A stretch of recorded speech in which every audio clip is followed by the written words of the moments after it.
കാണുന്നതെല്ലാം മനോഹരമായ വരികളാക്കി മാറ്റി സ്വയം ആലപിച്ച് നാട്ടുകാരുടെ പ്രശംസ നേടുകയാണ് കൊടകരയിലെ വിമുക്ത ഭടൻ നാരായണൻ.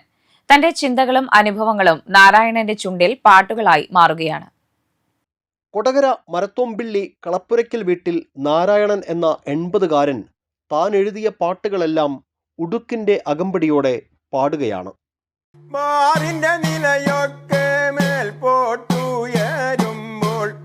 കുടിയന്റെ ഗ്രഹനീല കീഴ്പോട്ടാണ്ടേ കുടിയന്റെ ഗ്രഹനീല കീഴ്പോട്ടാണ്ടേ.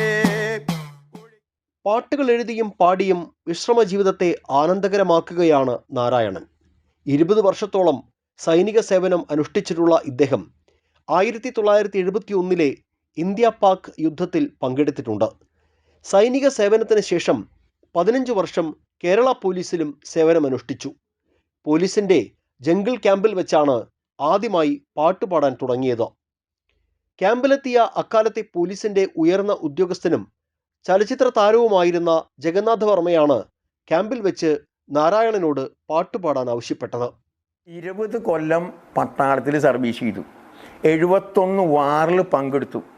അത് കഴിഞ്ഞ് കേരള പോലീസിൽ വന്ന് 1 കൊല്ലം ട്രൈ ചെയ്ത് 10-12 കൊല്ലം പോലീസിലും പണിയെടുത്തു.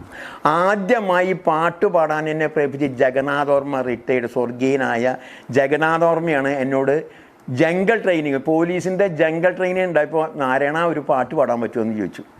അപ്പം ഞാൻ പറഞ്ഞു, സാറേ എനിക്ക് വലിയ പാട്ടൊന്നും അറിയില്ല എന്ന് പറഞ്ഞു. അപ്പോഴേക്കും ഒരു SI ചെന്ന് പറഞ്ഞു നാരായണൻ പാട്ട് പാടും. പിന്നെ പാടാതിരുന്നാൽ എനിക്കതൊരു സങ്കടമാവും. അപ്പോൾ അന്ന് ഞാനൊരു പാട്ട് പാടിയത് പളനിമലയിൽ തന്നെയിലെ പല്ലു കൊല്ലും മൃഗ എന്ന് പറഞ്ഞൊരു പാട്ട് പാടി.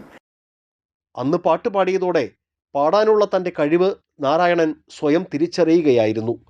നാട്ടിലെ നിരവധി സംഘടനകളാണ് നാരായണനിലെ ഗായകനെ പുരസ്കാരം നൽകി ആദരിച്ചിട്ടുള്ളത്.